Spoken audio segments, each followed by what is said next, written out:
The Honda CR-Z has been designed to take what it means to drive a hybrid to new levels. With exterior styling that turns heads for all the right reasons, the CR-Z is a hybrid that's been designed with sporting intentions.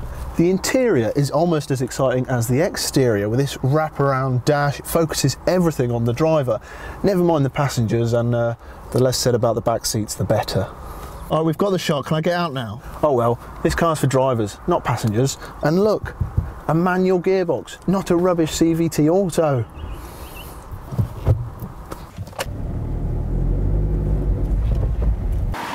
Under the bonnet, and well, under some other parts of the car, is a 1.5 litre petrol engine which is twinned up with an electric motor assistance.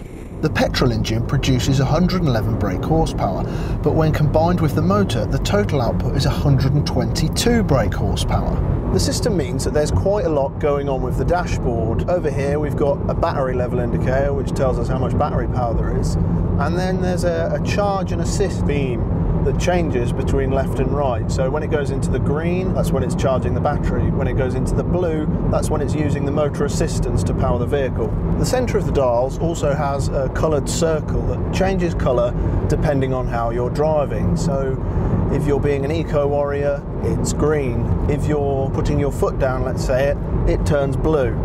The regenerative braking means that as you slow before entering a corner, or if going downhill, you give the battery an extra boost, which will aid the economy. A stop-start system works flawlessly for city driving.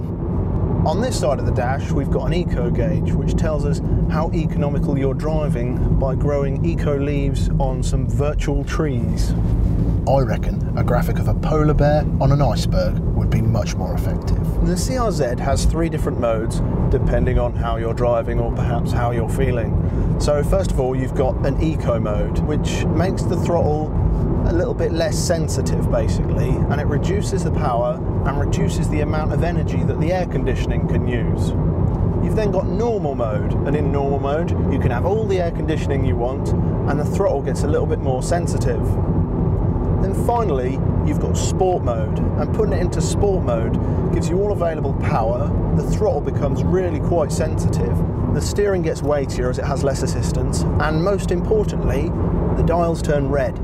Handling wise, the CR-Z feels brilliant. The steering is very direct and gives lots of feedback, and the gearbox is slick and has a short shift, which adds to the sporty feel. Safety has been important on the spec with the CR-Z too.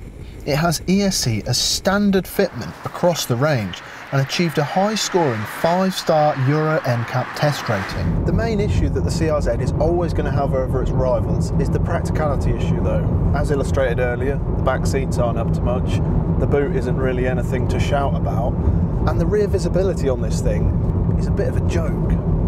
So, when it comes to buying the CR-Z, you really do have to bear in mind the practicality issues over rivals like the VW Scirocco. But if you want a small stylish coupe that just happens to be the best reasonably priced hybrid to drive that's currently on sale, the CR-Z might be all the car you could ever want.